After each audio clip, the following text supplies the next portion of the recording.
Rabbit, rabbit, rabbit, the first day of May 2025. I'm Hugh Hewitt inside the Relief Factor studio. You're watching on the Salem News Channel. You're listening on the Salem Radio Network or one of our great affiliates across the United States. Welcome. Great to have you here. A lot going on today. Coming up a little bit in the program, Shyam Sankar is the Chief Technology Officer over at Palantir, is here to talk about the reinvention of the government. Going to be talking with Jan Janura, Dan Senor, Jim Talon in hour number 3.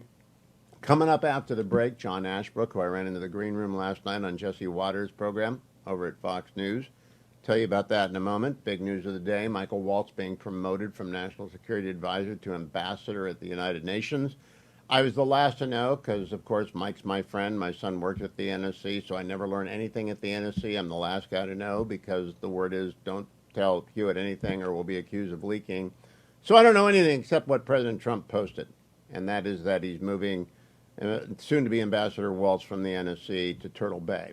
And that means an earful for the America-Israel hating crowd up there, and it's back to the days of Gene Kirkpatrick from a Green Beret who's been in a gunfight, been at the NSC, been at the DOD, been in Congress, been by Donald Trump's side for 10 years. This is great news from the perspective of public diplomacy.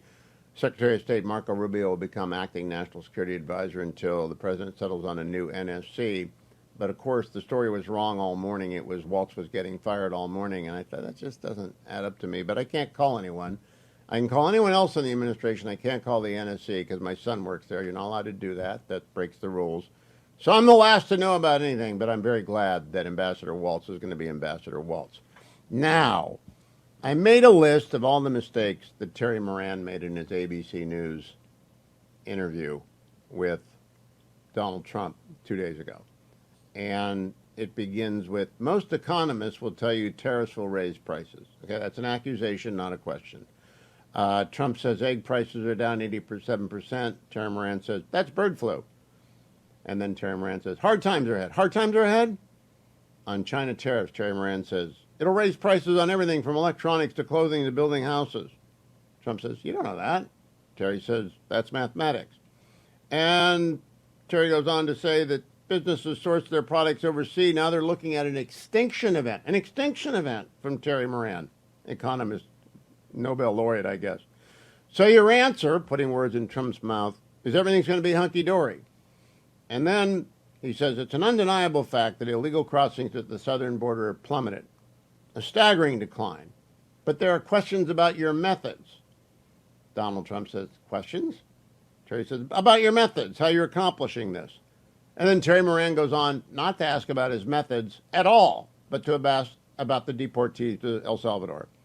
Then he wrongly asserts that every single person who is going to be deported gets a hearing first. No, that's not true. Some people, everyone gets notice. Supreme Court ruled that in Trump versus JGG this year, and an opportunity to be heard, which might be in writing and might be an informal hearing and might be a hearing. It depends. It depends. The law is the law, and you're sworn to uphold it. Accusatory fraud is a crime. There have been no referrals to the Department of Justice. Trump calls him up short on this because, of course, he doesn't know. Terry goes to bat for big law, brings up the measles epidemic, says it's nothing compared to what you did on Operation Warp Speeds. Are you using your powers as president to get revenge? Feels like there's been reputational damage to the United States. Doesn't feel like that to me. What do you say to the people who are concerned that you are seizing too much power and becoming an authoritarian president? All right, silly, absolutely silly interview. So I go on with Jesse Waters last night, and Jesse gives me a free at-bat. Let's play that. That's cut number 34. Fox News contributor Hugh Hewitt joins me now. First of all, welcome to Fox. Is Brett Baer bullying you? No, I'm doing fine. Everyone's being very nice to me, and thank you, Jesse. You're welcome. Let me know if he gets out of line. I'll take care of him. The interview, it does not seem like the legacy media is as effective as they used to be in tarnishing the president. Jesse, it's very hard to do an interview with Donald Trump and not make news. He is the best interview I've done in 30 years in this business. I've talked to him more than 30 times. I've always made news because I ask short, straightforward questions. You mentioned it came from a place of hate. I don't know if hate, but it was 24 gotcha questions. Hostility. Hostility, definitely. And I think to myself, has he never watched a Trump interview? Because he feeds on that. And then when he blinked and said, there have been no referrals, well, that was like asking Donald Trump to take your car out and drive it off of a pier. I think it's, if legacy media would simply learn, Iran, Israel, we're on the brink of a war between Pakistan and India, 2 nuclear powers. Doesn't come up. Instead, he asked 8 questions about Putin because he ran out of questions. I really don't know how they prepped for that. Maybe he got word 5 minutes beforehand. Yeah, you got China, you got Greenland. You got Greenland. He's going to the Mideast soon. You could have asked anything, and he just absolutely choked. This big cabinet meeting today. Yep. You're seeing these showcased cabinet meetings. What kind of effect did they have on the public? Once again, everything's about messaging. These first 100 days, they've messaged the border closed. Kristi Noem said 99.99%. That's kind of amazing. All of America for the last 2 years saw thousands of people come across the border every day. Now it's completely shut. How do you do that? In fact, Terry asked him, there are questions about your methods. He said, oh, really? And then no questions about his method. I'd actually like to know, how did they do that? Probably messaging. Probably Tom Homan and Kristi Noem and the Venezuelans down to El Salvador, but no one's coming across the border. It's extraordinary. So they went around the table, and everyone had a message, and everyone has message discipline. That's what I liked about that. Could you believe the message from Bobby? I mean, he basically said they were trafficking children under Biden for 4 years, and they're shutting it down. Like, it's just like a sex trafficking ring. Just the federal government running a sex trafficking ring. We're a vector for child trafficking. That's crazy. Now, it's horrific. It's true, and now it's stopped. That's what people should take away from that, is that we were an access point for people who want to abuse children in all sorts of ways, and we're not anymore. All right. Hugh Hewitt, thank you very much. Thank you, Joe. And so I just got to say, I've known Terry for a long time. He was on this program, had a somewhat controversial interview when he admitted that there's a bias in legacy media against the military. And I knew his brother a little bit, and I got nothing against Terry. Terry's my age. He's been doing it a long time. But really, do you learn nothing? Has no one learned anything about interviewing Donald Trump? Short questions that are not leading questions, that don't build in an assumption or an attack, questions that allow him to state his premise, questions that might make a matter of interest for history. I would have used 30 minutes completely differently. I would have come with 4 times as many questions as I needed, because sometimes he's rapid fire. I certainly would have as someone told me afterwards, it was as though Terry did that interview for the benefit of his friends back at the Washington Press Club, so that they could tell him, good on you, Terry, you went after him. And in fact, he didn't go after him. It was, I don't know what it was. It was a waste. It was a waste of an opportunity. There won't be a single line from that interview quoted in any news story after the weekend, if it makes it that far, much less in a month in review, a year in review, a book about the second term, a book about Donald Trump. So he's always making news. He's never not newsworthy, and he completely missed that. Can't believe it. Let me tell you about consumer cellular, because I made the switch, and I want you people to know you can do it as well, and you can have savings without the sacrifice. You don't have to sacrifice any quality. You don't have to sacrifice anything except, well, unless you like giving money away to big cellular, you have to sacrifice that because you'll save money. First of all, for the big data users, and there are some of you out there, 2 lines, unlimited data on each, $60 a month. If you use my name, Hugh, consumercellular.com/Hugh, second month is free. So that's 2 months for $30 a month for the first 2 months. But that's for people who use a lot of data. If you're 50 years old and you don't use a lot of data, you use less than 8 gigs. And if you don't know what that is, ask them. Call 1-800-411-4454. Easiest number in the world to remember. 1-800-411-4454. You'll be asked to make one selection, one beep. Dial 1 if you're calling from, I don't know, whatever it is. Beep. And then a human being comes on. That human being's in America. They've been trained to talk to you, find out what your needs are. If you want to keep your old phone number, great. You want to keep all your data, great. If you want a new device, great. If you want a new number, great. They're here to actually serve you, the customer. It's a brand new concept when it comes to cellular services. Take care of the customer. Don't overcharge them. Don't stick them with stuff they don't need. Make it so that they don't sacrifice any quality. Their service is terrific. Sacrifice with savings, right? Savings without sacrifice. Just remember that. And remember the phone number, 1-800-411-4454, 1-800-411-4454. Coming right back with Ashbrook of the Ruthless Podcast, who I ran into last night in the green room. Yep, happens in Washington, where I am. John Ashbrook is one of the fellas over at the Ruthless Podcast. I saw him last night briefly as I exited the Fox studios. He and Duncan were in to talk to Jesse Waters. I want you to note, John, that they did put me on first. I just want you to know that they said, oh, let's go with the experienced guy. We're not sure about the rookies. Did Jesse talk to you about Terry Moran's interview?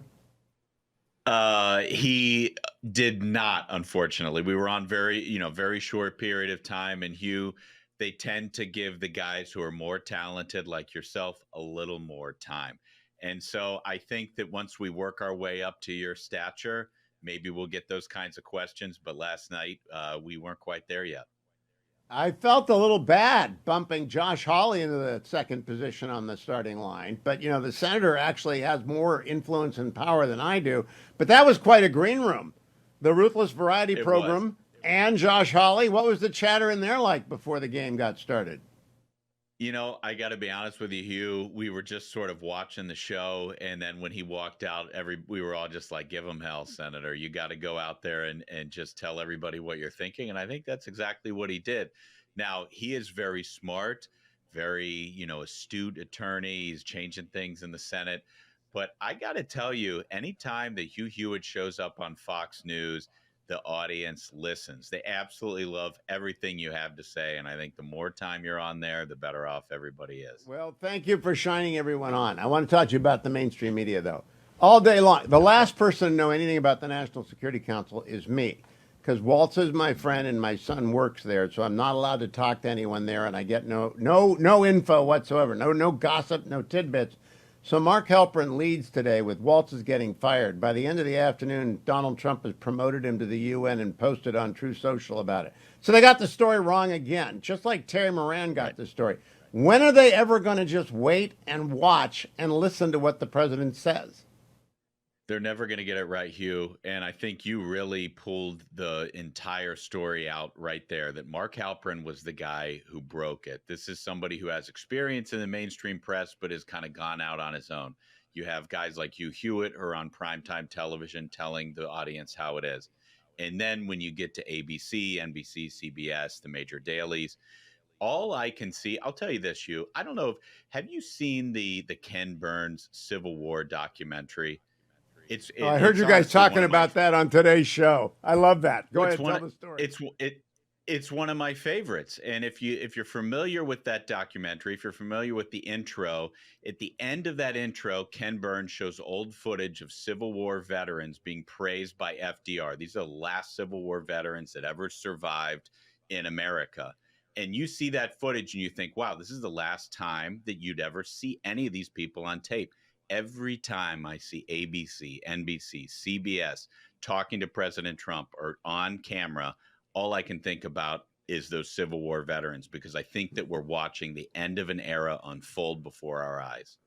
I heard that right before King of the Hill, which returned today with Joe Walsh up against Rick Wilson. Right. I recommend to everyone, don't miss that. But I want to pick up on what you have to say. I ran an actual run through of the Terry Moran transcript. There are a dozen hostile questions or assumptions smuggled into the questions which are incorrect, such as there have been no fraud referrals. There's an accusation that there are questions about your methods of closing the border. No questions came up. It switched to deportation. It was rookie work, John. Absolute rookie work. And I think it's because only rookies work in the building and the talent gets handed a sheet of, I've worked with them for debates on NBC and CNN. I know how this works. They're all kids. I don't think they know anything. Well, they certainly don't know anything about their audience, or they certainly don't know anything about the audience who's left them and who's interested in information when they tune into the news. I mean, I think they are their own worst enemies. You have so many people who have grown up in the news industry who are doing an impression of somebody else who was doing an impression of somebody else who was doing an impression of Edward R. Murrow. Well said. And so if you listen to them, you're never going to get information. And that's why everybody's tuning out, because the audience is so smart. They don't need this moment where some guy that's like an anchor man is pressing the most capable communicator in my lifetime, at least. And he's not going to give you the answers that you're pressing for. So I fundamentally do not understand why he went at President Trump in the way he did. I mean, it was only self-aggrandizement, or only to serve an audience that is entirely based within the DC media bubble. But it's getting smart. Did you ever watch the movie Burn Before Reading? Brad Pitt I've in the heard closet. of it. I've never seen it.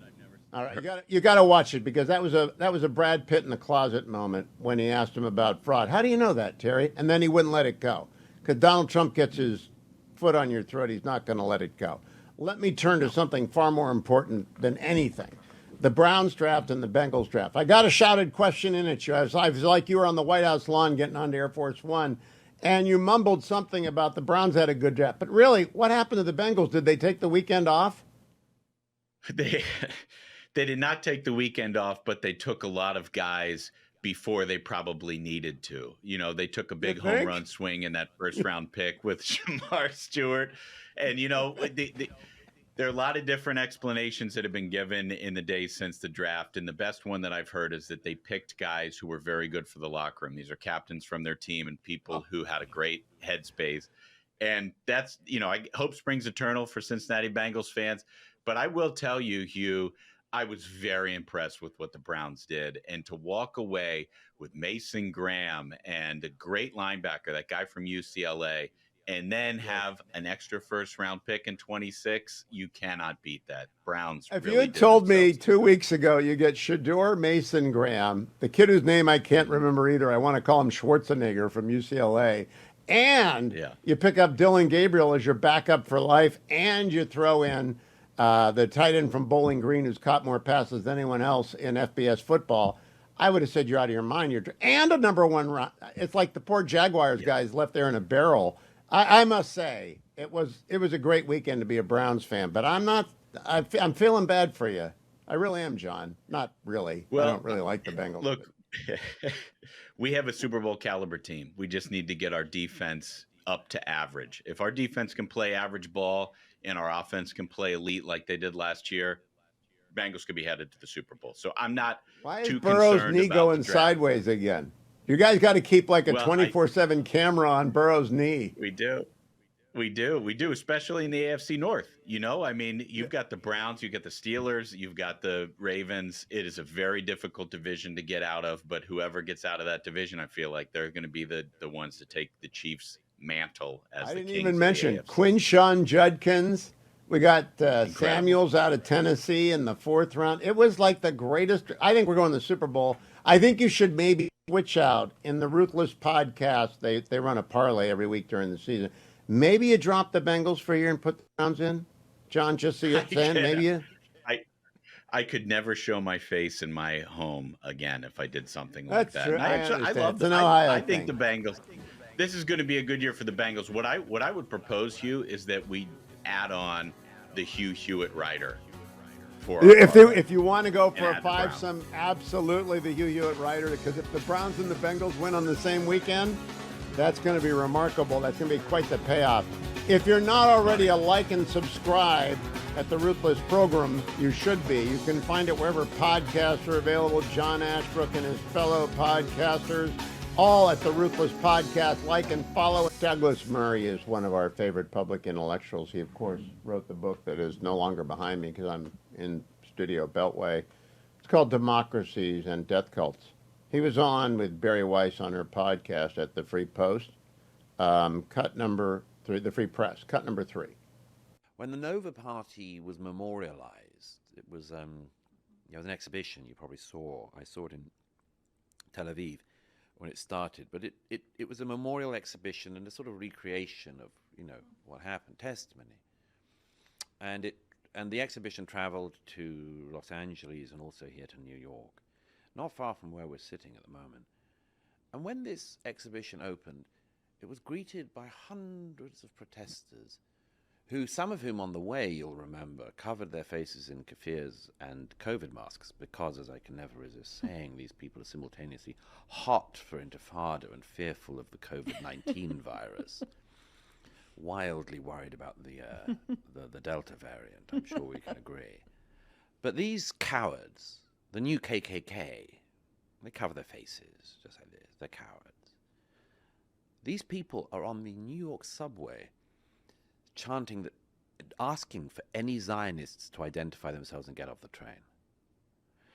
They get to the center of New York and they go to the Nova exhibition and they stand outside and they chant support for Hamas, support for Intifada, support for the murder of people at the Nova Party, claim that the Nova Party itself was guilty and a legitimate target. One of the men walking through the street of New York that day to the exhibition was a father who lost his daughters at the party. He had to walk in New York past a crowd of hundreds of people with a stage and megaphones celebrating the murder of his children. What level of evil do you have to have fallen into that you would think that you would stand outside a memorial to the young people killed at that party and say that the young people dancing in the early hours were guilty and deserved the slaughter and the rape and the murder and the beheading and the kidnapping? This is not a problem for Israel, and I've said this since October the 8th. This is not a problem for Israel. Israel has an army, and it has a civilian army, and it has the right to make its own decisions about how it protects itself. But this is a profound problem for America and the rest of the West, that we have people in our midst who glorify in the death cults, who find it easy to decide. Some people find it difficult to decide whether they're on the side of Israel or Hamas. I don't. I know which side I'm on. I know which side I want to thrive and to win. And I know which side I want to be over, in order that the Israelis can live in peace and the Palestinians can live in peace. Hamas is a disaster for Israel, but it's an even bigger disaster for the Palestinians.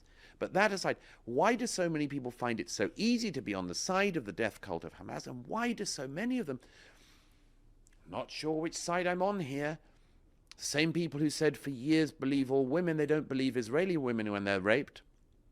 They simultaneously deny that women were raped on the 7th of October and claim that the IDF, when they go into Gaza, can't help but rape women. Once again, projection. You claim that Israel is doing things your own side is doing. The reason that Douglas Murray is hated by the left is that he's so doggone articulate. One more poll from the Free Press Honestly podcast with Barry Weiss, where Douglas is talking about the temptation on the left and the temptation on the right. Cut number 5.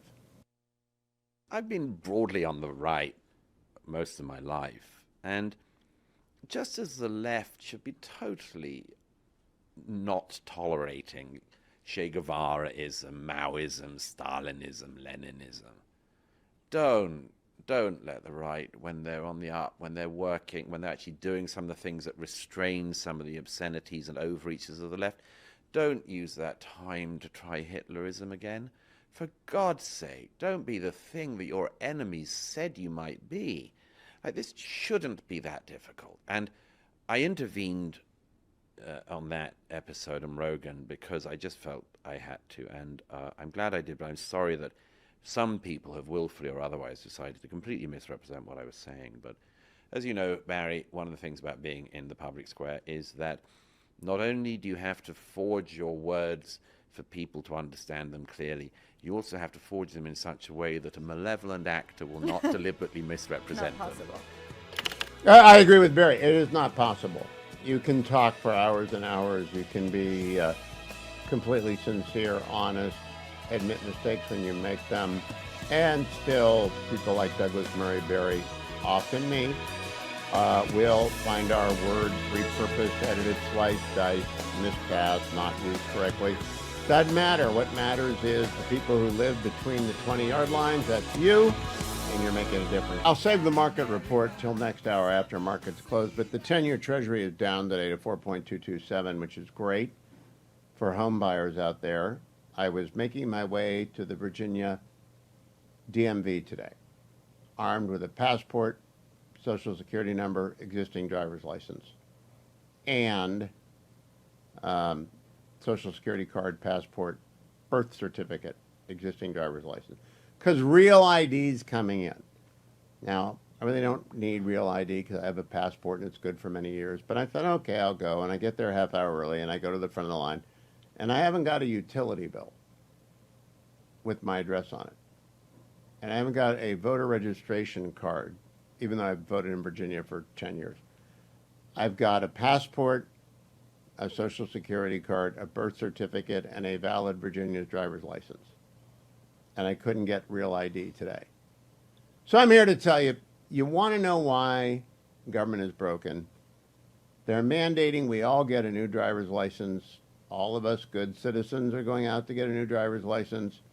We bring everything you could possibly need. You don't get a passport, a Social Security number, a birth certificate, and a valid driver's license without actually being a person. But the DMV did not. They wanted a utility bill or a voter registration card. And I am just astonished. But I don't get angry because I'm a public person. The last thing you want is someone with a cell phone taking a picture of you saying, are you out of your mind? This is a passport. It's been used. Take a look. This is a Social Security number. Here's a birth certificate. They don't give these out very often. And by the way, while you're at it, here's my driver's license that allowed me to drive here. Why can't I have a real ID from Virginia? Because I don't have a utility bill. I don't have homeowner's insurance with me. They have a list of things that can prove identity, and apparently a passport, a Social Security number, a birth certificate, and a driver's license aren't good enough. So I don't argue. I just point out Doge didn't get here soon enough. But I also point out the 10-year Treasury went down. I'm not moving. I'm not leaving anywhere. But if you are moving, interest rates dropped a little bit. Andrew was listening yesterday, and he's upset that I said, they've got surfing stuff in their office, and he's not a surfer. He sent me like 85 pictures of Andrew in various surfing positions. He doesn't know I'm the wave master, and then unless he's up on a 40-foot one, it doesn't really count. I mean, paddling around in the kiddie pool down at Wild Rivers doesn't count. I don't know what that was from. But Andrew does do loans, and he gets them done in a hurry, whether you're doing a HELOC, whether you're doing a 30-year fixed, a 15-year fixed, a 20-year fixed, whether you want to. Something he told me was interesting. If you've paid off your house, you might want to get a small mortgage anyway, because that's your best protection against deed fraud. People somehow conspiring to get your deed in their name and sitting on your property and borrowing against your property. I don't know how they do it, but fraudsters are fraudsters. And he informed me that because title insurance goes with mortgages, you get title insurance. It stands there like the great big obelisk in 2001, A Space Odyssey, preventing fraud. So if you've got a $500,000 house and it's paid off, you might want to get a $50,000 mortgage just for the benefit. I mean, you put the $50,000 in the savings account at 4.5%, and you're going to be breaking even or losing $30 a month. It's cheaper than fraud insurance. Any event. AndrewandTodd.com, 888-888-1172. If you're a veteran, you don't want to put any money down. You're a first-time home buyer, you want to use FHA. You're a senior citizen, you want a reverse mortgage. You want a HELOC for managing your cash distributions, managing your taxes, home equity line of credit. Andrew does that. They do it everywhere, except New York. They don't do it in New York. Not surprised. New York is probably tougher than getting a real ID in Virginia. But I do tell you, you can trust Andrew and Todd. They've been doing it for, combined, they're like Methuselah. And all you have to do is call 888-888-1172, 888-888-1172, or go to their website, andrewandtodd.com. Can I play a little bit of Donald Trump today at the National Day of Prayer, cut number 16? These will be the biggest tax cuts in American history, with 100% expensing, which is something that people cannot believe they're getting. We did it in the last one, and we had the most successful economy in my first 4 years that we've ever had, the history of our country. And expensing was one of the things that led to that. But it's 100% expensing for companies investing in America and increasing take-home pay for the typical family by thousands of dollars a year. And to show you how middle income this is, there'll be no tax on tips, no tax on overtime, no tax for the great seniors in Social Security. So you have no tax on Social Security for our great seniors. And we have full deduction for interest. If you buy a car that's made in America, you get an interest rate deduction. That's going to be a boom. It's going to be a boom. I'm also telling you, relieffactor.com. That's what I'm taking right now. You can get it by calling 1-800-4-RELIEF, 1-800-4-RELIEF. I said, excuse me, because I had to open it from the other side. I take it every day on the Salem News Channel, so you can see me take it in the first hour. I carry in curcumin, resveratrol, omega, like that. I take it like that so you know I stand behind, and indeed I imbibe and take my Relief Factor every day. I only did a couple of miles today because I spent all morning at the DMV not getting real ID, but that's another story. I took my Relief Factor regardless because I got the dreaded overhead bin tonight, and I'm flying to South Carolina for the Job Creators Network conference, the Freedom Fighters Summit. Looking forward to that, but the dreaded overhead bin awaits me. Relief Factor works. All right, that's why I take it. The only supplement I have taken for more than 20 years. I've taken it daily for more than 10. Relief Factor works. You can try it yourself at an extraordinarily discounted 3-week starter pack, $19.95. It's less than $1 a day. You'll soon not be masking your pain with Tylenol or Advil. You will be getting rid of it because it helps your body's natural anti-inflammatory system reduce swelling and thereby get rid of the minor aches and pains that come with exercise and aging. But you have to do the first thing. Call 1-800, the number 4 and the word relief, 1-800-4-RELIEF, or go to their website and find that starter pack for $19.95 at relieffactor.com, relieffactor.com. Kamala Harris returned to our screens last night. Thank you, Madam Former Vice President. We missed you. Cut number 19. In fact, please allow me, friends, to digress for a moment. Okay. It's kind of dark in here, but I'm asking for a show of hands. Who saw that video from a couple of weeks ago, the one of the elephants at the San Diego Zoo during the earthquake? Google it if you've not seen it. So that scene has been on my mind. Everybody's asking me what you've been thinking about these days. Well,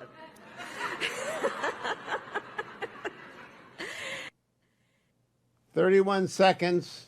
And all we came so close to disaster as a country. Carolyn Leavitt, Press Secretary Extraordinaire, stepped up, cut 20. Thank you for your time. Thank you, everyone. And just to add on the Kamala Harris point, I think I speak for everyone at the White House. We encourage Kamala Harris to continue going out and do speaking engagements. You'll hear from the president at 11 o'clock. See you guys later. Let me add my voice to Carolyn Leavitt's. I encourage her to continue to accept these speaking engagements. Stephen Miller, White House press conference, cut 21.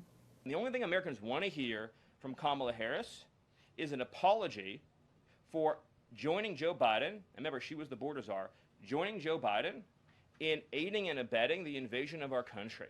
And we're never going to stop talking about this because what they did to this country is unforgivable.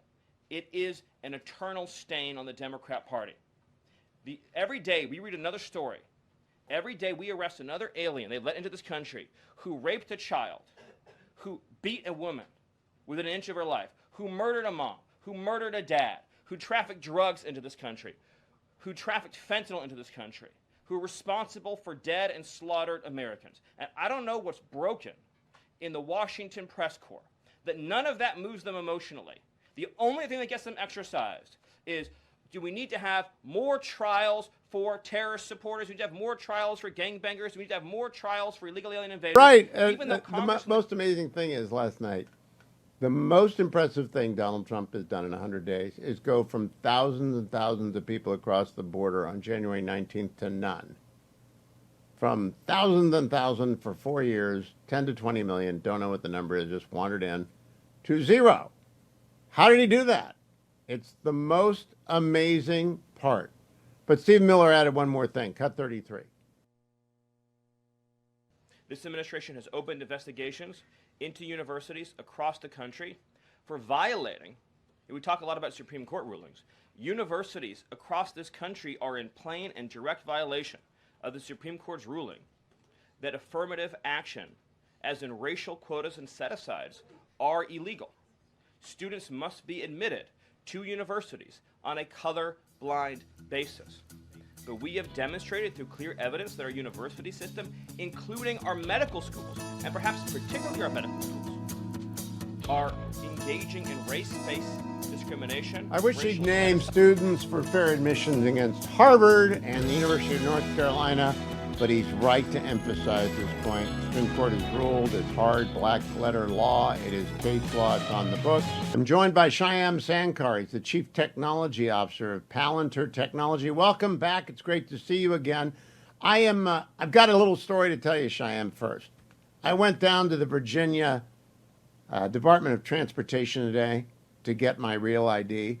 Took my passport, my social security number, my birth certificate, and my current and active Virginian driver's license. I could not get my real ID because I didn't have a utility bill. This is the government. This is the government. And so I have no idea how you're ever going to break through government contracting if they can't even make real ID work when I've got enough ID to prove I don't know any other agency in the government. How are you ever going to fix government contracting? Well, I am here to tell you there is great cause for optimism. You know, last time we talked, well, thank you for having me back first. But last time we talked about the need for defense reformation. I was metaphorically nailing my 18 theses to the Pentagon Metro entrance, and I feel like the reformation is happening. You know, we had Secretary Hegseth issue an order that you need to buy commercial items instead of reinventing the wheel and custom building things. On top of that, we had President Trump issue an EO that essentially said the same thing for the entirety of government, really enforcing the most violated law in the books, the Federal Acquisition Streamlining Act, that says the common sense thing that taxpayers expect. If there's a hammer you can buy at Home Depot, don't go build your own custom bespoke hammer that's 1% different and 100 times as expensive. And this is so important because it's the root of the dysfunction in government contracting. It probably is underneath what the kind of Kafka-esque scenario you're just talking about at the DMV here. But thesis 1 and 2, monopsony is the root of what ails us, and cost plus, the methodology of government contracting that leads to such Kafka-esque situations, makes us poorer, dumber, and slower. So, well, you know, the common element between both of these is the no mistakes paradigm. Don't make a mistake in giving a real ID to anyone, so insist on 25 things that have nothing to do with real ID, and don't make a mistake in battlefield equipment. But what you end up with, and I have tweeted out, by the way, or posted your article on this, is a battlefield platform for intelligence that doesn't work. That gets people killed. What that makes for me is a lousy morning, and I got to go back on Monday with my utility bill. But what it makes for a battlefield soldier, sailor, airman, or Marine is an unfortunate reliance on bad intel. Do you think you can get that? Can they buy Palantir or whatever else is available that best serves the military's need now? Well, I think there's been a huge amount of change over the last 10 years or so in particular, and it's happening more, but it's still, I think this EO kind of parts the Red Sea in a way. What it does is it applies a tourniquet to the sort of grift and corruption that was happening around a developmental approach. And it forces the government programs to actually go to OMB and justify why they need to reinvent the wheel. And that small change alone means that, water likes to flow downhill. The easiest thing to do is to buy the hammer from Home Depot, metaphorically, or literally, as the case may be. And this is a recipe that really worked for us in the past. We forget that the P-51 Mustang was a commercial item. It was not built to an RFP. North American Aerospace just built it and said, if you guys want it, we think it's a great plane. And of course, it was a great plane. That's how the Predator came to be. It was a commercial item that was built by General Atomics. There was no RFP. In fact, the Air Force hated it because it has no pilots in it. We have examples like this all over the place. And of course, the most common present day example is SpaceX. Before SpaceX, we had a developmental approach with the shuttle of putting things in orbit. The shuttle was amazing, but it was $50,000 a kilogram. And now with Starship, it's $20 a kilogram. That's the power of the brutal competition of the commercial markets. You know, we benefit, you know, at some fundamental level, you either believe in the free market or you don't. And I think our prosperity in America is clearly a result of that belief. We should bring it to government. This executive now, order, my friend Dr. Jerry Hendricks has told me about the Last Supper, where a defense secretary called in all the primes and said there's going to be 3 of you left at the end. Let's figure out who's going to get killed here. That's the opposite of competition. Now, today the president did an event, called out Anduril, and he looked at their very lethal drone. That's not as a result of government contracting. Do you think we can scale up the acquisition of everything out of the free market, provided we have good export controls?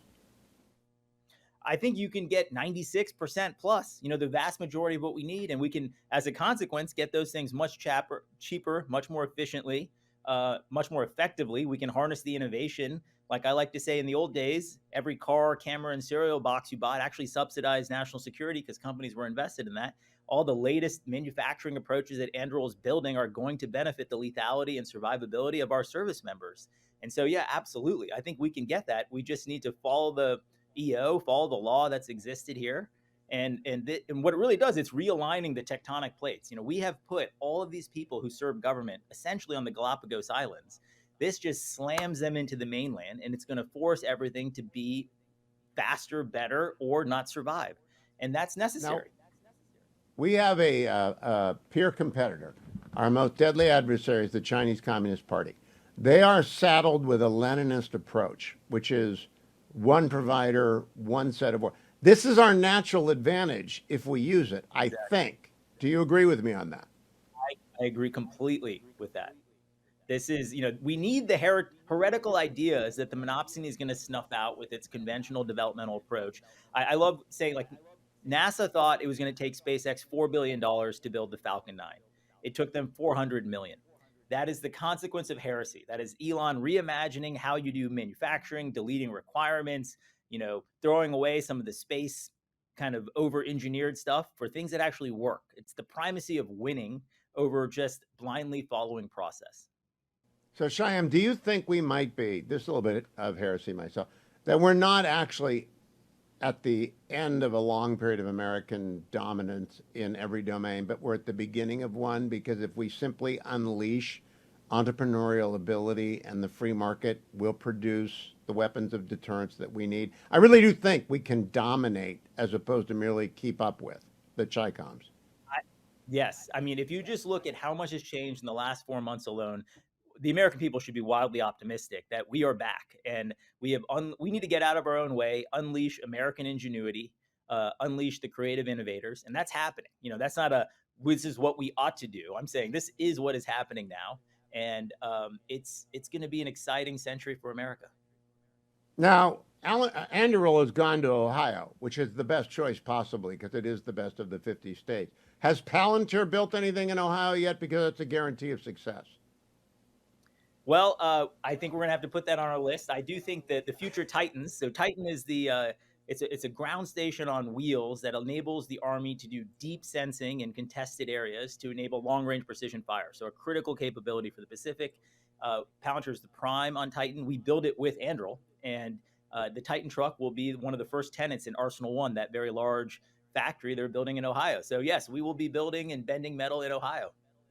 Oh, that's good, because I thought Gallagher might be trying to send everything to Wisconsin, but we have Lake Erie there. So if you need to test that on a big body of water, you can do that at Lake Erie. But I know Gallagher is just trying to get everything up to Lake Superior. Don't let him brainwash you on that. Congratulations. By the way, who wrote the EOs? The lawyers at the DOD could not have written these EOs. I think it was written by the White House. The staff in the White House really understands these issues in a deep way on the need for commercial, the dysfunction they've seen in the past, the lessons. This is the basis of the lawsuit that Palantir had with the Army, that SpaceX had with the Air Force, the need to follow the law and do what's right for the U.S. taxpayer by leaning in on commercial items. And I think we see that with Titan. Titan's a great example. You have an exquisite ground station on wheels. That the Prime is a software company, Palantir, built with a team of non-traditionals led by Andrew, who's delivered on budget, on schedule, an incredible capability that the Army had just released, rated as their top performing program. This is the way. That's amazing. Well, congratulations on that. Keep coming back. Keep getting the EOs out there. And don't forget, expand the facilities in Ohio. It's the secret to success. It has been since the Northwest Territories were acquired by the colonies. Good to talk to Shyam Sankar from Palantir. I no longer own Palantir. When Gallagher went there, I had to sell it off. I'm still mad at him about that.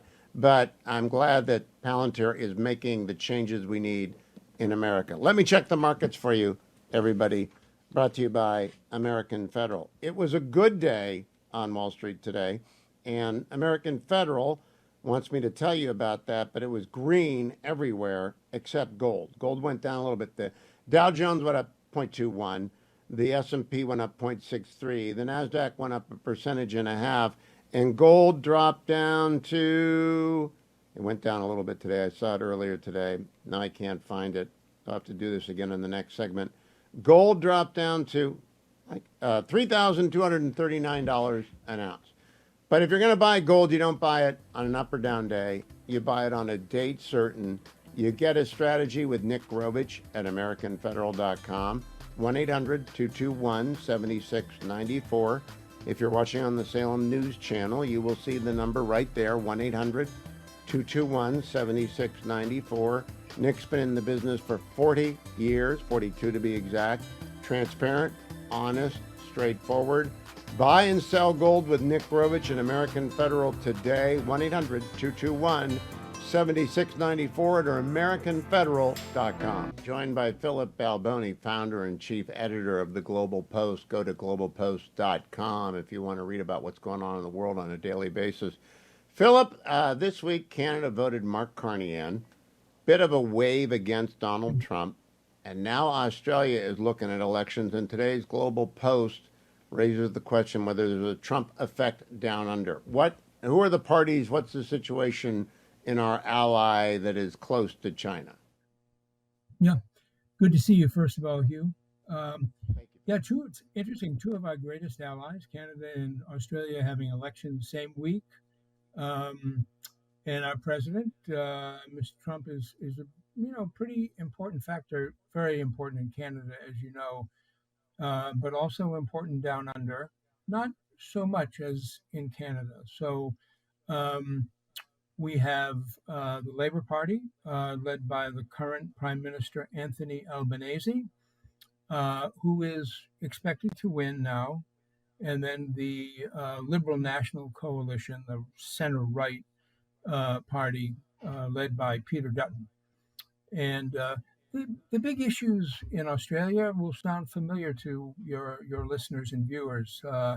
We have high prices, inflation, kind of a difficult economy, a lot of problems with housing, affordable housing. These are the things that are on the mind of Australians.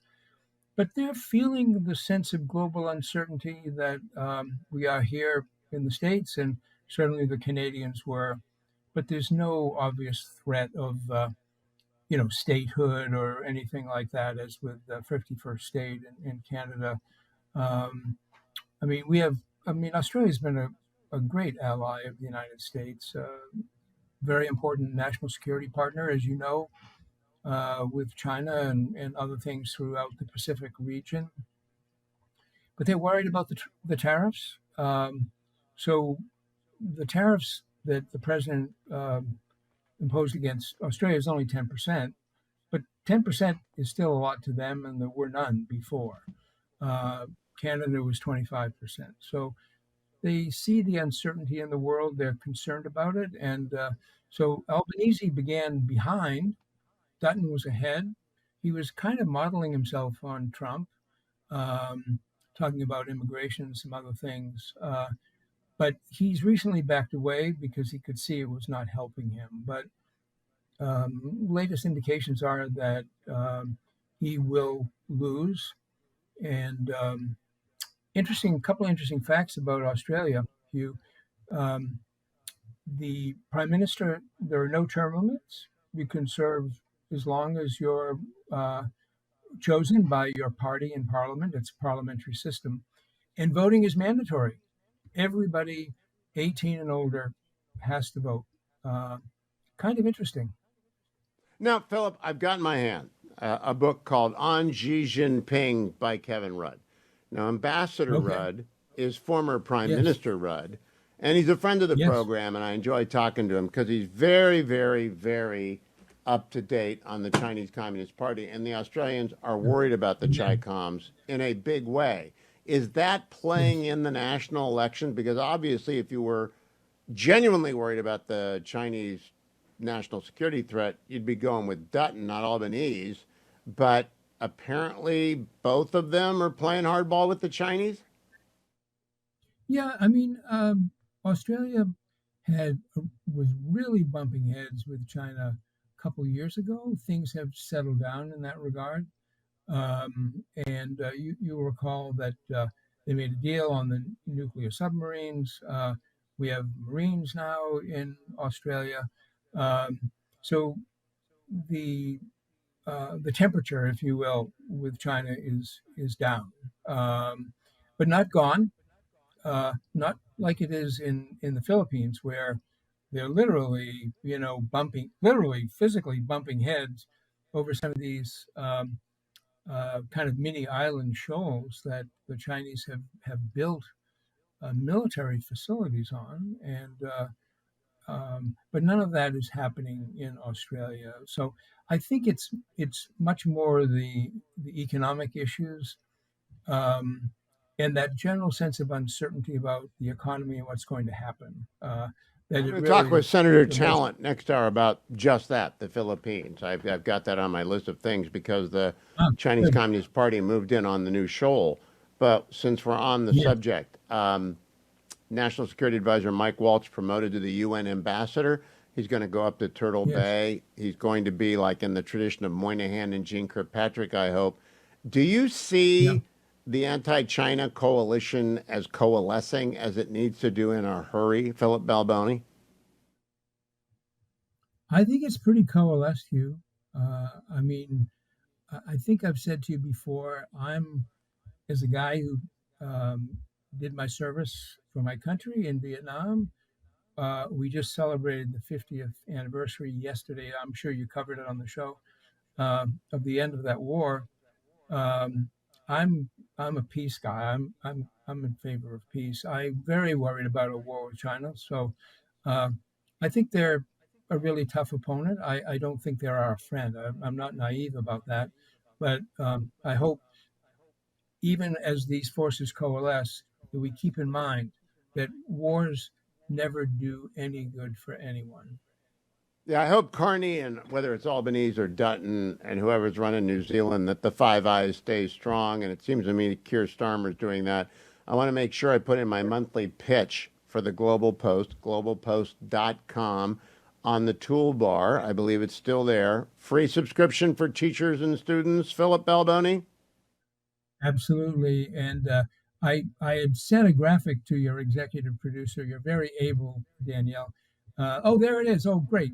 So oh, I wanted to show you this, Hugh, because we're now in 100 countries. Students in 100 countries are reading Global Post every morning. Um, I've said to you this before. It's one of the most important things that I've done in a journalism career that is now many decades long.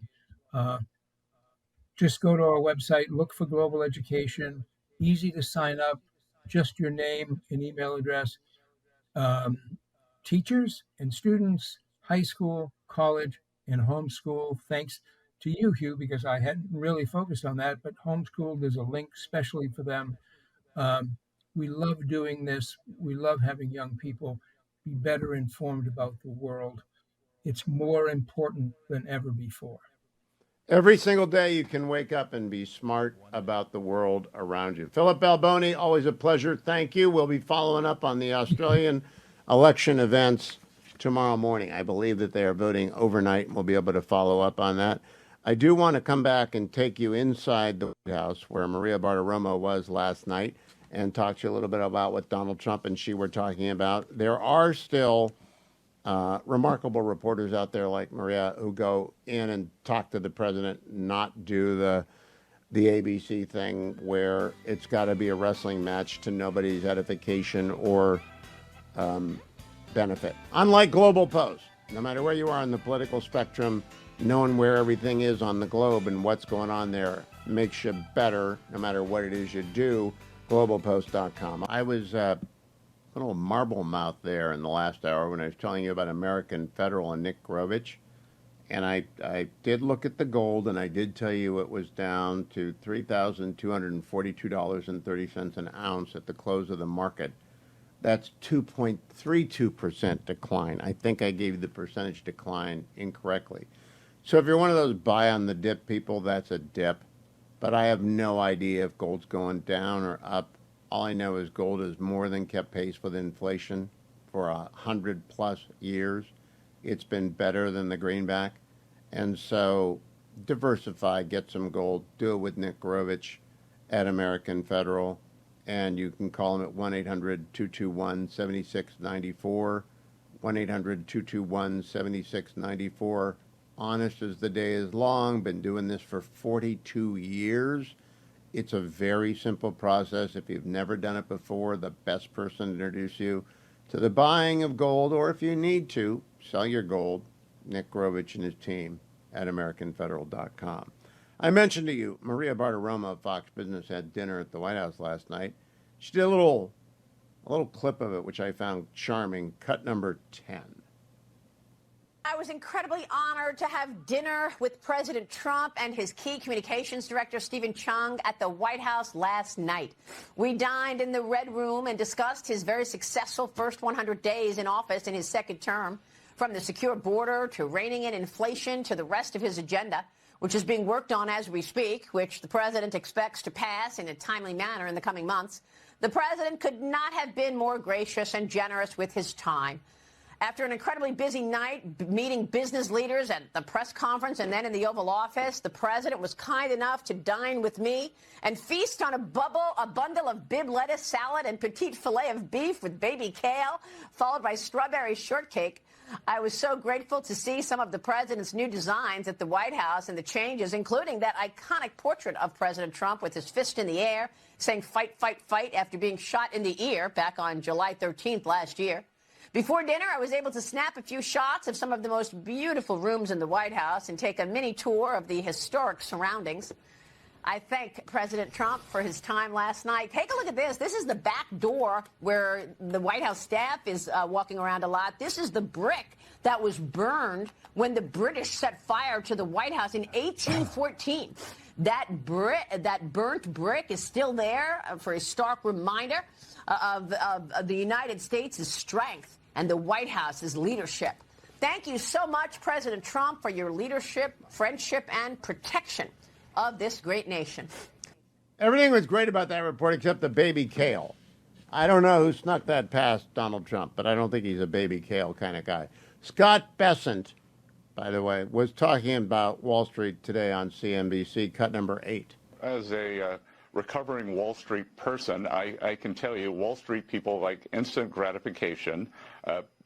President Trump's agenda is an agenda for the next 1, 2, 3 decades in the U.S. of bringing back manufacturing.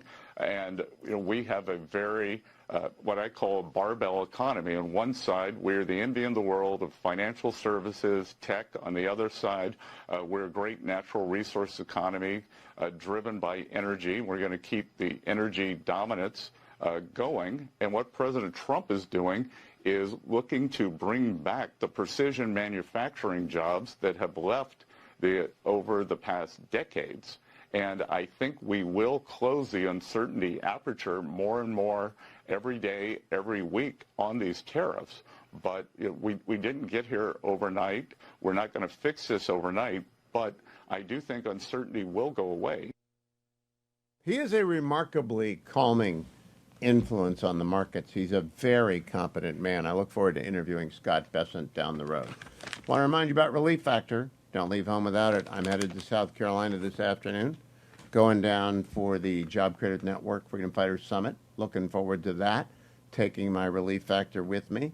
Don't know if I'll be much out of the hotel. Don't know if it's going to be raining all day in Savannah. Don't know anything. But whatever I'm doing, I'll find the gym or I'll find a place to get the miles in, and I'll get the Relief Factor in first thing in the morning. I already have it in my suit coat pocket, ready to go. And I take it wherever I go because the longer you take it, the better you feel. The more exercise you get in, the better you feel. The Relief Factor is the most effective way to increase the likelihood of your working out because it decreases the likelihood you'll feel bad afterwards with muscle strains or pulls or anything like that.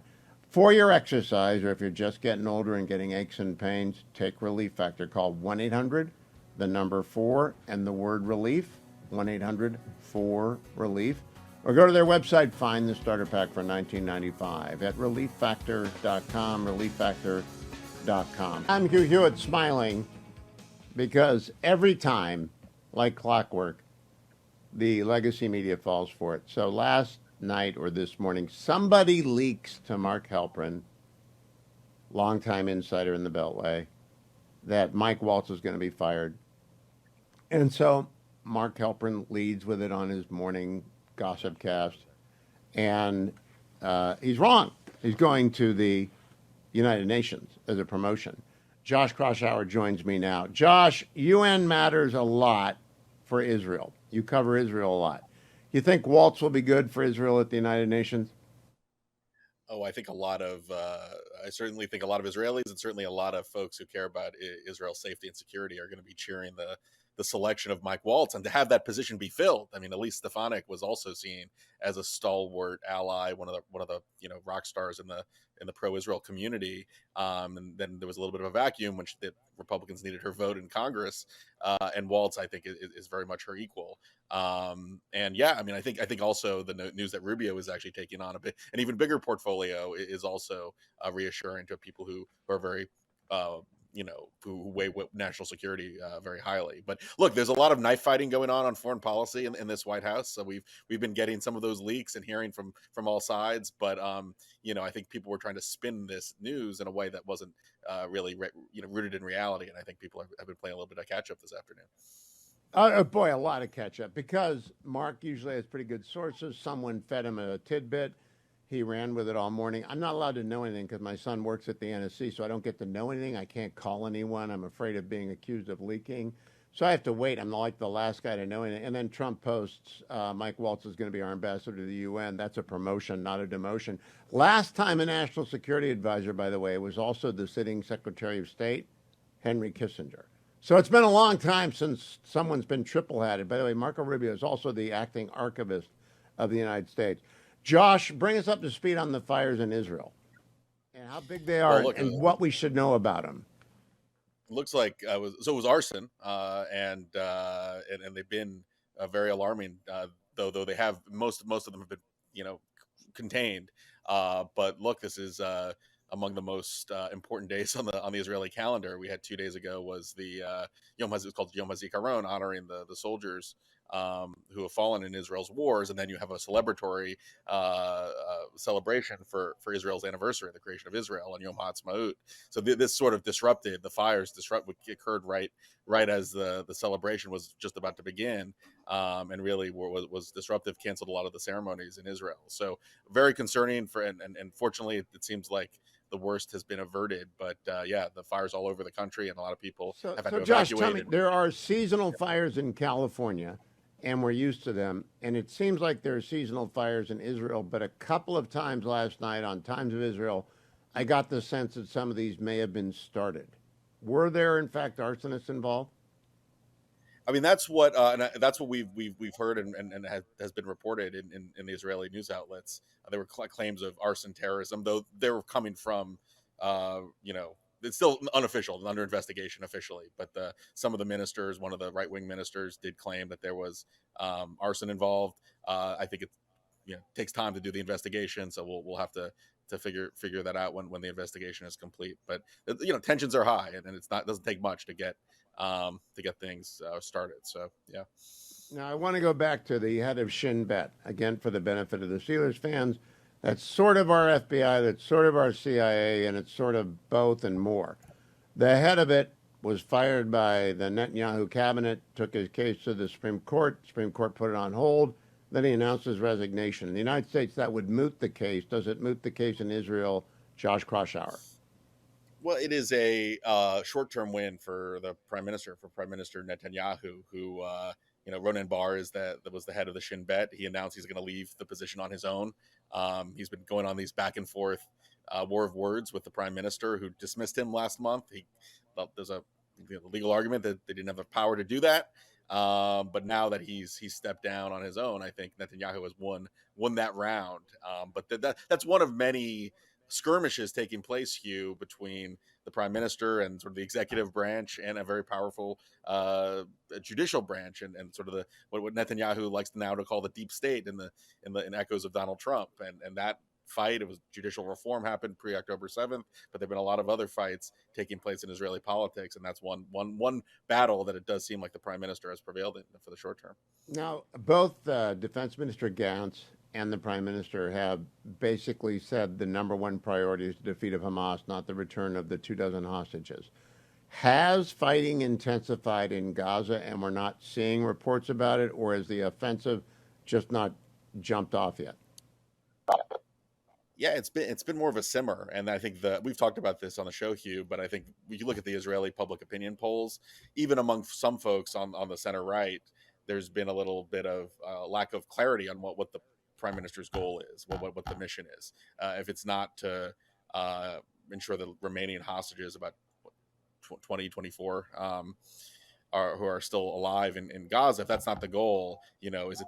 Then where is the ousting of Hamas? Like, is that a realistic military goal? And it doesn't seem like that's what's going on here. It seems like they're much smaller effects. So there is a lot of, even among people who are nominally the Prime Minister's allies on issues like national security in Israel, a lot of worry that, like, if there's not a whole lot going on militarily, and the fate of the hostages is still, at least the remaining ones, are still as unclear as ever. So it's unclear to you too, even a Jewish insider, because I cannot adduce from the various clues whether Israel's got a major offensive coming or doesn't have a major offensive coming. What do you think?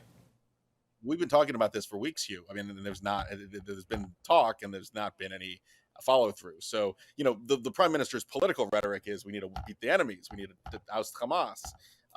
But militarily, that takes a lot of, manpower and effort. And it doesn't seem like there's a whole lot of change in what the Israeli Defense Forces are doing.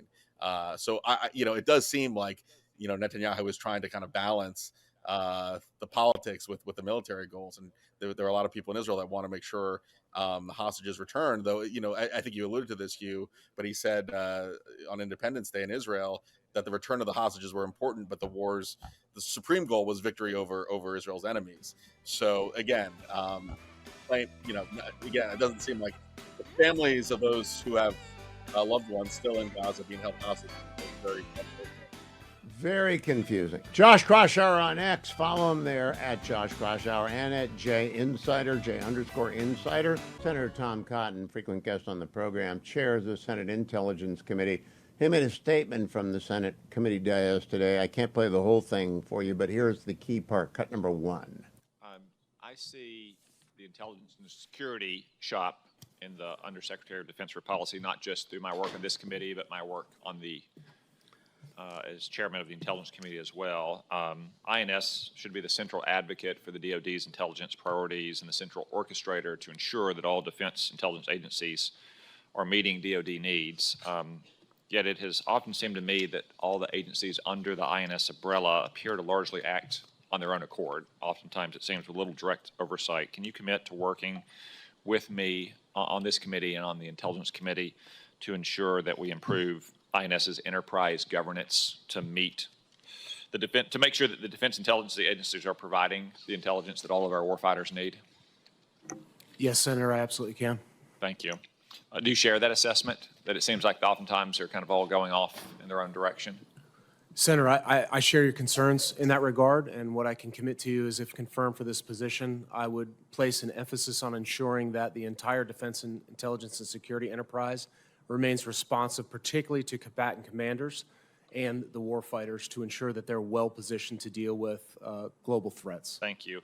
I believe that part of the issue here is that INS is not optimally organized to meet that role of guiding the defense intelligence enterprise and advocating for defense intelligence priorities. I put report language in last year's NDAA that mandated a GAO review of the authorities, the roles, and the responsibility of INS. Can you commit to using the findings of that review to inform any potential organizational changes that might be made in INS?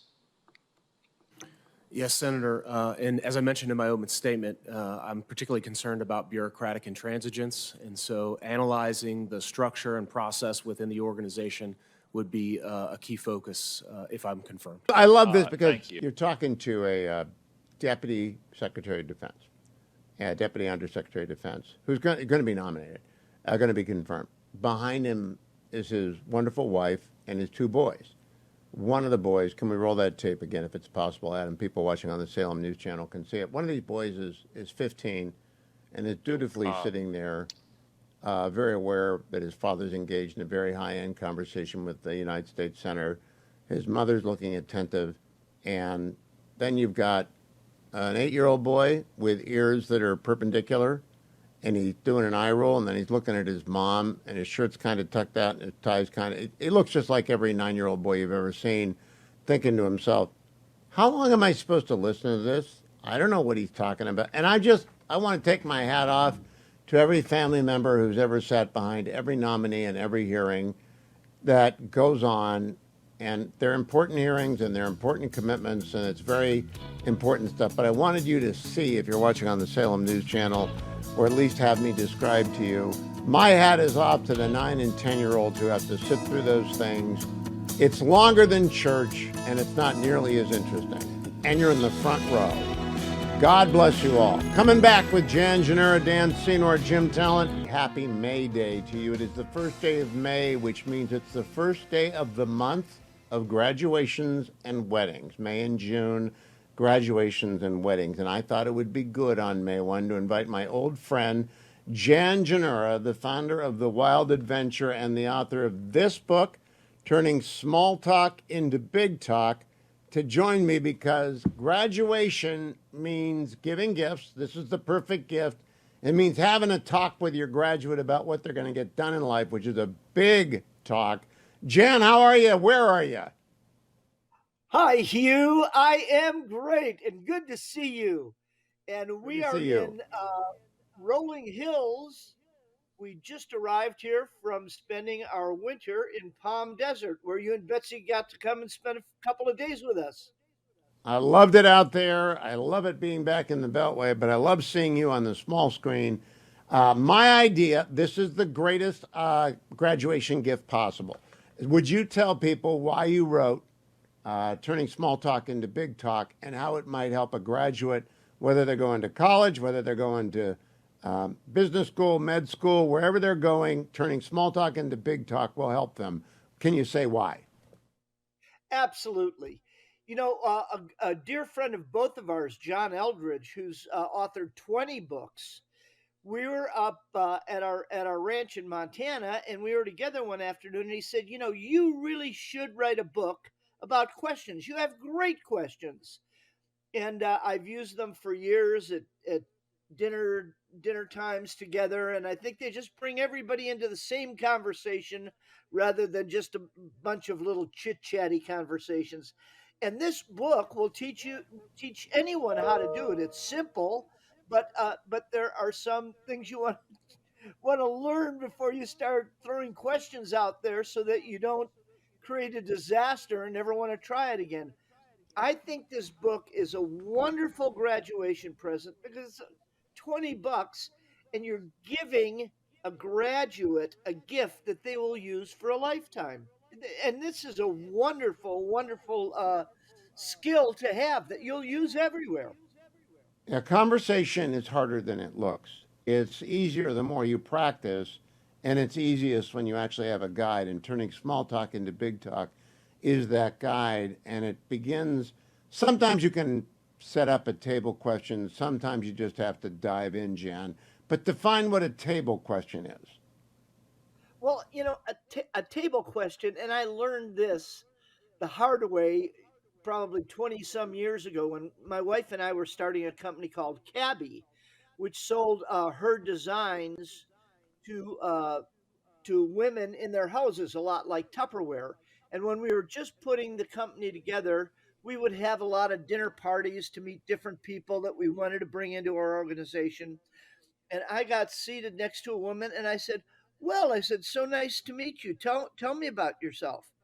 And she said, "Well, my daughter is one of the greatest soccer players." And for the next hour and a half, I had to endure hearing about her daughter's soccer player. Oh my goodness.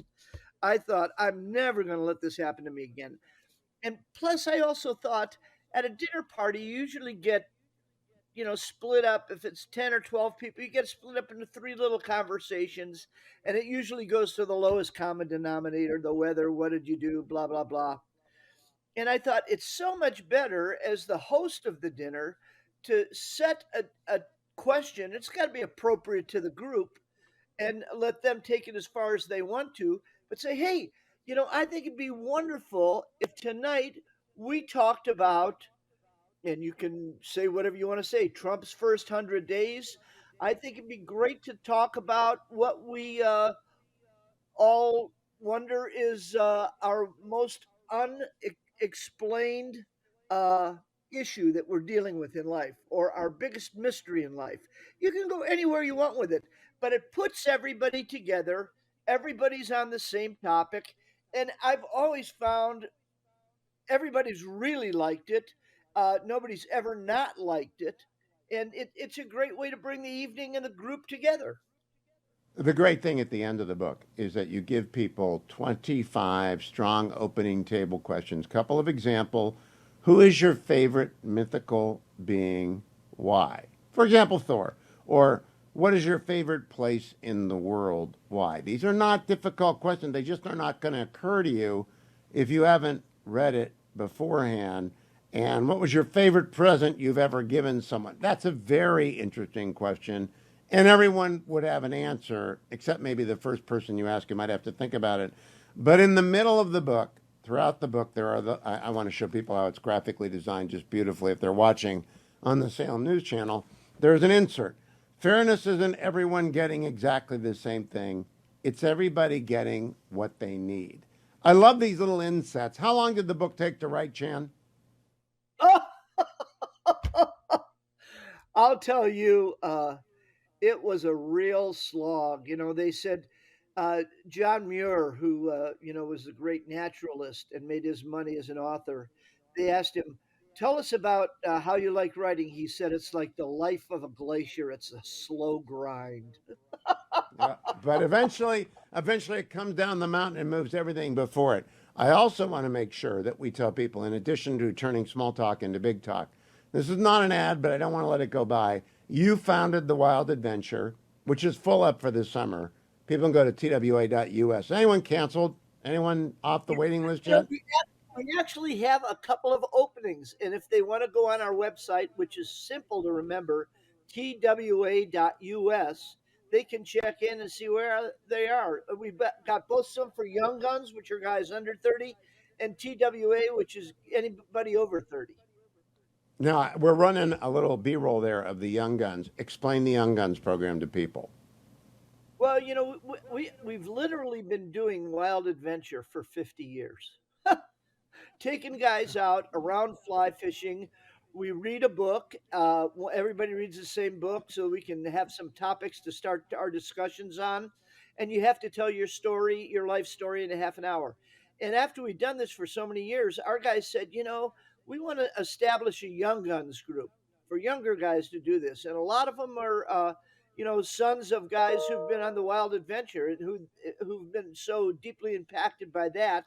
They wanted to have their sons have the same experience. And it has had a huge response from these young guys.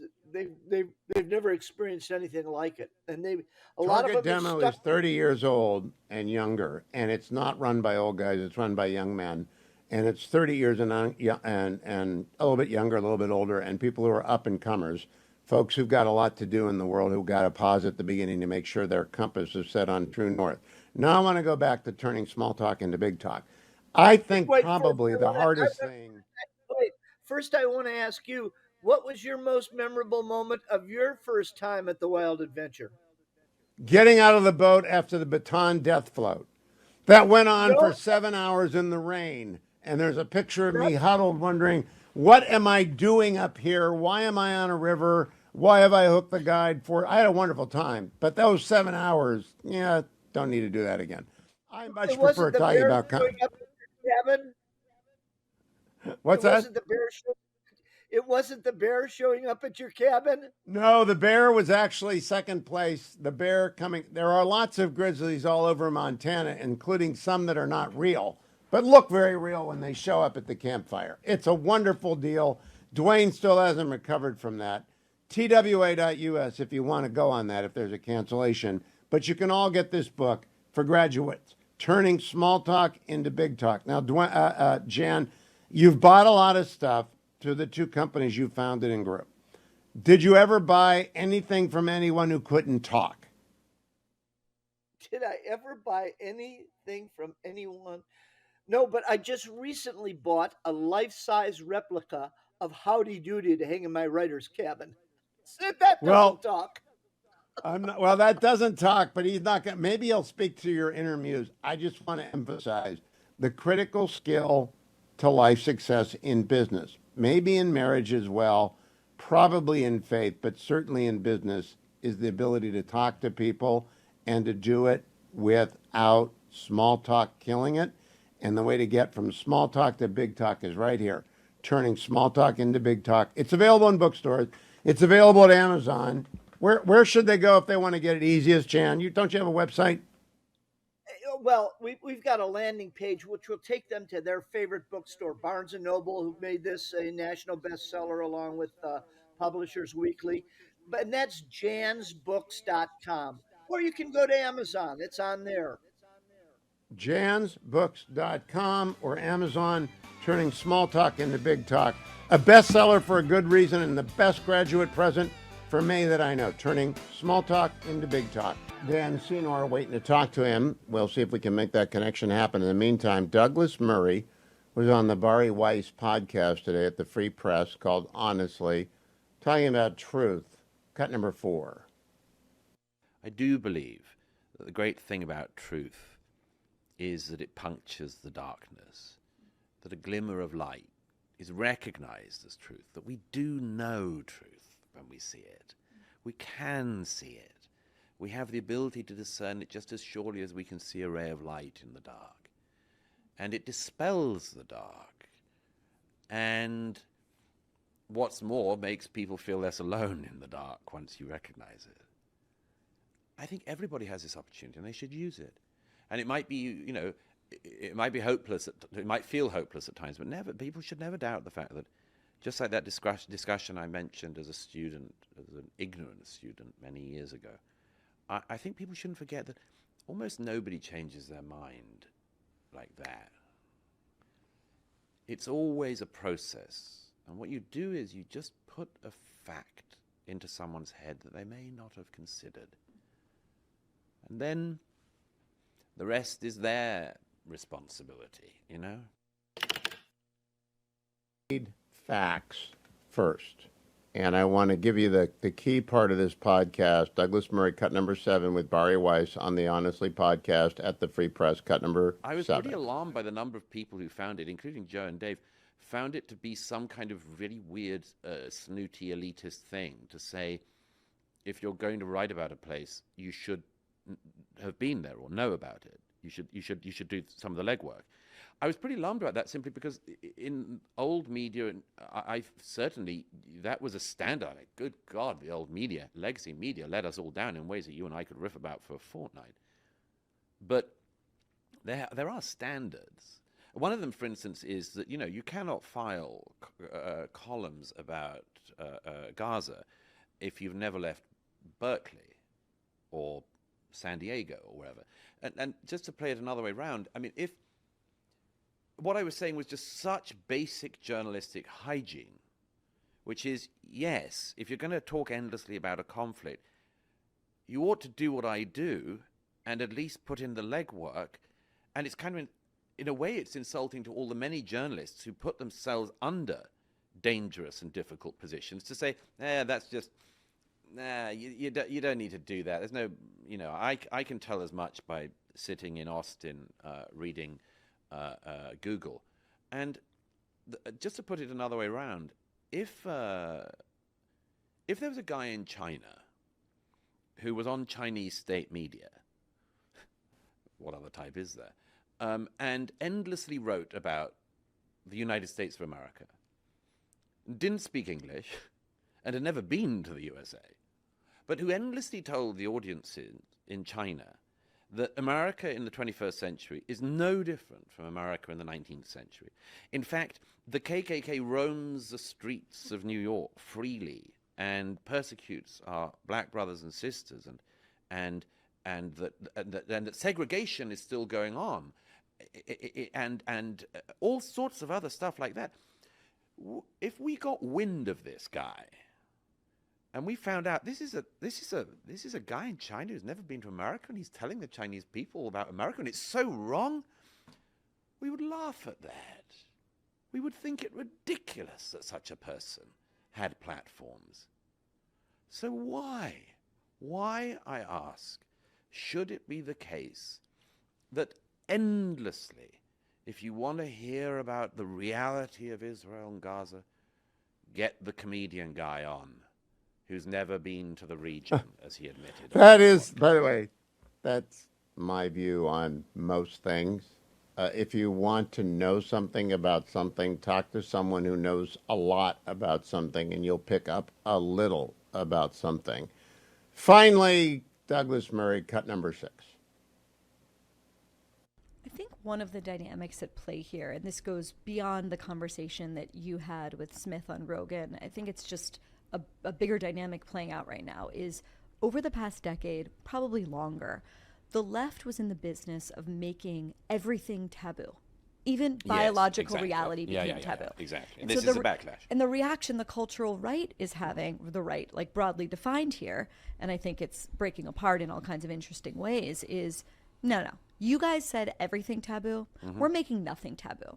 And so the second someone comes around, as you tried to do in that conversation, and say, actually, you know what? The stigmatization of Holocaust denial, that's a good stigma.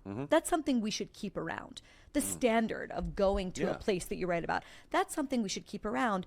What the listener, I think, can hear in that situation is, this is a person calling for cancel culture.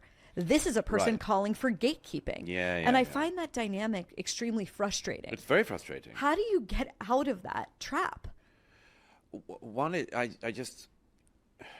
You got to exercise hygiene on your own side.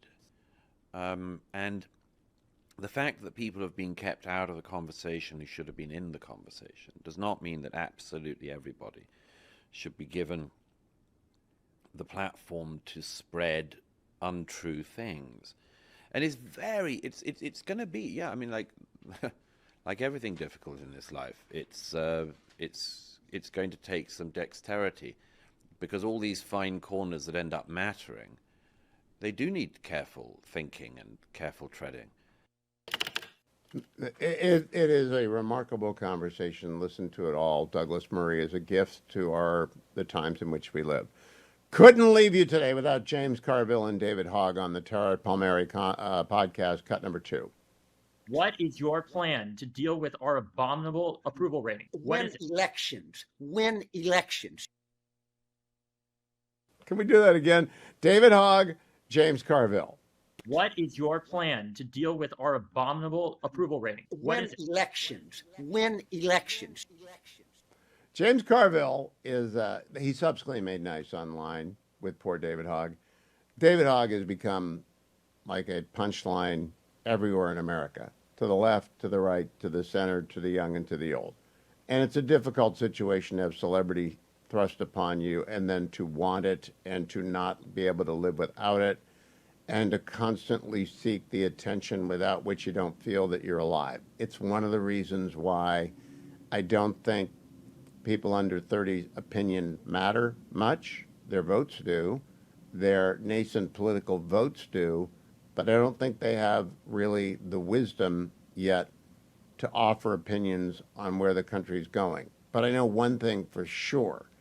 If they don't know anything, if they can't demonstrate to me a grasp, an essential, basic grasp of American and world history, I begin every law school class. I'm done for the semester, and I won't be back for a year, but every class I've taught for 27 years. There are two stories here. There's the story of how we got here collectively, and the story of how you got here individually. And the collective story, it's part of my job to teach you. You got to know about the Jews, the Greeks, the Romans, the Brits, and the Americans. And your story, which I don't know, is how your family got you into this classroom and the family before them. But until you understand both stories, you're not going to understand either story or be in a position to listen and learn. Unfortunately, with Mr. Hogg, he doesn't. Don't bring a hog to a Carville knife fight. About to leave for South Carolina, the Job Creators Network. Actually, Georgia, Savannah, and Georgia. Dwayne will be sitting in for the first 2 hours today, and I'll be back with the Hillsdale Dialogue at hour 3. However, before I leave, I wanted to talk to Jim Talent, former senator from the United States Senate. He represented Missouri. He is now on the Reagan board of the Reagan Leadership Institute. And Jim, I have been talking all day about the interview that Terry Moran of ABC did with President Trump and what a fiasco it was. I'm curious, did you see it? I read about it. I did not see it. I've been busy with other things this morning. I was on the road until yesterday, and I've been busy with other things this morning. If it was you, and you're going to sit down for 30 minutes with the president, and you can ask him about anything in the first 100 days, what would you ask him about, and how would you go about it? I'd work through the major issues probably with an emphasis on those that he absolutely controls, like Iran. I would ask the kind of questions you ask, pointed questions designed to get him to reveal his thinking, but I would not turn it into a debate. I hate the kind of question of, well, some say this about you and some say that. Know enough about the issue to actually ask the difficult question yourself and then do the follow-up. I mean, that's very appropriate. But it's interesting, the first thing you said was Iran. It's the first thing I wrote down before reading the transcript. Not one question about Iran. Not one. Right. And just by way of background, I've done this already. Terry Moran says, most economists say tariffs will raise prices. He goes on down and said the bird flu brought egg prices down, and the end of it brought them more production. Hard times are ahead, Terry says. Chinese tariffs, quote, it'll raise prices on everything from electronics to clothing to building houses. He goes on to say it's an undeniable fact that illegal crossings at the southern border have plummeted, but there are questions about your methods. And the president says, about my methods? And Terry Moran says, methods. What? And they never ask him about his methods. And then he gets into the due process owed everyone. In other words, it's confrontational from the start, and it never goes deeper than one question except on Putin, where he asks him repeatedly, do you trust Putin? I think actually Terry ran out of questions. To what do you put this kind of hostility? I think it's a couple of things. I think we have an overtly partisan press that doesn't want to admit it's partisan, which is what's so extremely frustrating about it. And then the second thing is, and this I know from my own experience, compared to when I was running, which I don't think was that long ago, I just don't think a lot of these reporters understand their brief. I don't think they've learned their brief. I don't think they've read enough and understand the issues enough to ask the kinds of questions you ask. I mean, I don't know. I will tell you, in my last campaign, I did start noticing it. I was to the point where I would pull them aside beforehand to sort of give them a little brief about healthcare or something, so they would ask a reasonably intelligent question. I know that sounds harsh, but it was my experience, and I see it all the time. I don't think it's harsh, because I very quickly wrote down three things: Iran, Israel, because Bibi's been into the White House twice, and I want to know what they've talked about. He might not tell me, but you could probe around there. And then India and Pakistan appear to be on the brink of a war. And that's a big deal since they're both nuclear powered. Would you have asked about that? Yeah, well, and to be fair, I would have focused on foreign policy and national security because those are my areas of interest and expertise. It's fine to ask about the tariffs, but I think I would probably lead in with a general question there and say, look, Mr. President, what are your concrete goals with this tariff regime that you're instituting? And I would follow up with that. I would ask, for example, is it your goal to create a kind of eventually a free trading bloc that excludes China? How much of this is designed to decouple the United States from China? Instead of just repeating the charges that that the opposition party is repeating because it's on their message sheet that day, which sounds like it's what he did. Well, that's exactly what he did. It was a straight from the DNC. And when we come back, we're going to talk about what Jim Talent just mentioned. I think there's a knowledge gap in the media that's right. Now, Terry's my age, so there's really no excuse for him. But generally, the producers that sit around and prep you for these things, they're younger, and I just don't think they've got a globe in their office. I'll be right back with Jim Talent. Don't go anywhere. Except you can follow Jim on X at Jim Talent. Jim Talent, you've been in and out of D.C. for, when were you first elected to Congress? 1992. Okay. I was a stripling. I came here in 19. Barely above the, 83. Yeah, barely above the constitutional limit on age. Oh, that's good. And so you've watched this for a long time. Here's the biggest change in the media. From big institutional media with lots of layers of experienced people to very flat, broke structures. That's a newsletter-driven, gossipy world that doesn't really value deep knowledge much. Agree with that assessment? Yeah, and again, I'm trying to be fair here because I'm not a person to jump on the press. I mean, that's a difference between politicians when I was running and politicians today. But it's a conclusion that's just inescapable. And yet there really is no excuse. I mean, you mentioned India and Pakistan. There's a great article in Foreign Affairs. You read that article, you can ask intelligent questions on that subject. I mean, it does not take that long. Now, I think you're the interviewer, not me, but your style is generally to ask a more open-ended question that gives them a chance to talk about what they want to talk about and then hone in on the 3 or 4 points that you think are key, which includes the tough points. And you've gotten people to say things in that made real news.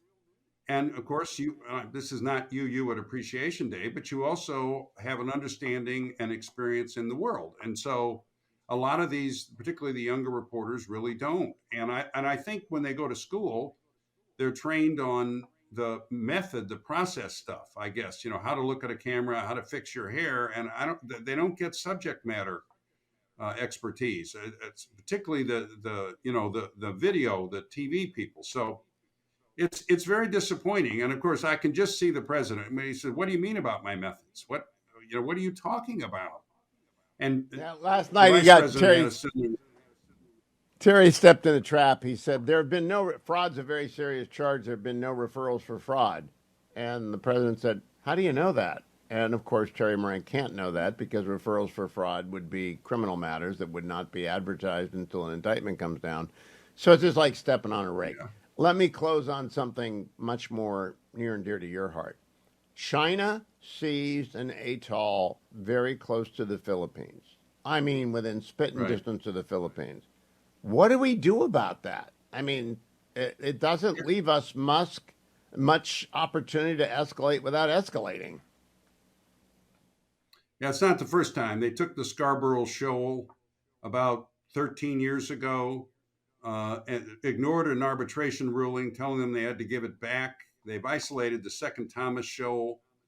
They have declared sovereignty over basically the entire Spratly Island chain and the South China Sea.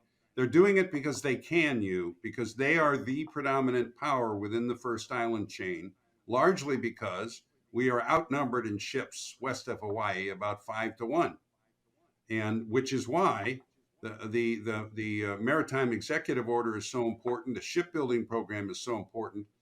And I listened to your interview with Mark Montgomery. It was great. The only thing I would have added to what Mark said is we have to get hulls in the water. And yeah, we have to build out the industrial base. But if I were John Phelan, I would be canvassing not only within the Navy, I'd be talking to the best thinkers on the subject and saying, how can I get 25 more hulls in the water before President Trump leaves office? If they're unmanned, and I'm not a huge fan of unmanned, but that's better than nothing, operationally relevant naval power. Because until we get that, they're going to keep throwing their weight around, and they may just decide to tell us, that we've got to stop our freedom of navigation patrols. And if that happens, we're going to come to the brink of war with China. So this is a major, it's probably the single most important, other than keeping Iran from getting a nuclear weapon, it's, in my judgment, the single most important national security issue that's pending. Well, we agree on both those things. My last question to you then is, in terms of deterring China, the tariffs are an embargo. They're hurting. The Financial Times today carried a big story on the fact that China is hurting. Apparently, we're going to hurt too. I think that's the only way we can enforce any kind of sanction against China short of a shooting war. Is there anything other than that? Well, sure. I mean, we're doing a lot, and there's export controls, investment controls, and the administration's done a lot in that area. And I applaud the president for shifting the competition into the economic domain where we have the advantage. Now, the danger here is that the Chinese will shift it back into the area that they have the advantage, which is the military domain. So that's why this money for Indo-PACOM is so important. We need to do what Gallagher's been talking about for several years, and Mike Waltz, which is to get as much ordnance precision fires as we can into Indo-PACOM and harden the targets there as much as we can to strengthen short-term deterrence. I think they're trying to do that, but the hour is late, and we're in an era of permanently or indefinitely heightened risk with China. And I don't want to deal with China. I don't want to take the tariffs down. I don't know if you're on the other side of that, but I think it's the most peaceful, least dangerous way to inflict pain on our adversary, which is economic pain. And people say, oh, you're just repeating the mistake we made with Japan in 1940, 1941, prior to Pearl Harbor. I don't think so. Last word to you, Jim Talent. Well, I very much support certainly the aspect of the tariff program that is aimed at China. And I think it's true in the sense that we are heightening the tension with them. But this has to be done, I mean, we're on thin ice, and we have to move to get off it. Otherwise, we're going to fall through eventually. We have to show strength to them. We have to show that they can't push us around, and the economic tools are one of them. It's just, we can't flip a switch and build a missile frigate. So we have to rebuild the shipbuilding industrial base as quickly as we can. And in the meantime, we've just got to slow down China, because the only way to do that is to make them look inward at their economy. Some people worry we'll force them to be expansionist. I don't think so. Senator Jim Talent, follow him on X at Jim Talent. The easiest moniker to remember on X is Jim Talent, and the best value for your post is at Jim Talent. Thank you, Jim. Heading out the door to the airport to head to Savannah and talk to the Job Creator Network Freedom Fighter Summit. I do want to, before I leave, update you on the state of the states. The American Legislative Exchange Council, one of our greatest sponsors, ALEC.org. If you visit alec.org/Hugh, you can sign up for their State of the State newsletters, which is what I always get. You can also get, if you go to richstatespoorstates.org, your own free copy. President and Chief Economist John Williams will personally autograph it and send. I don't know about the autograph, but he'll send it to you. And then you can leave it around your house, especially if you're in a rich state like Utah or Florida, and let all the people who come visiting you from the poor states like California and New York wonder why it is that you're doing so much better than they are, and they'll read about it in richstatespoorstates.org. But here's the update. The Texas Education Freedom Bill, SB 2, largest universal education scholarship program in the country, signed by Governor Abbott. Bravo, Governor Abbott, and all the special elections and effort that went into that. Now, Kansas lawmakers also passed a flat tax, overriding Governor Kelly's veto.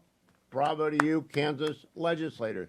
This is the kind of stuff you get if you sign up for the ALEC newsletter, alec.org/Hugh, or if you want to find out everything going on in the 50 states on a side-by-side.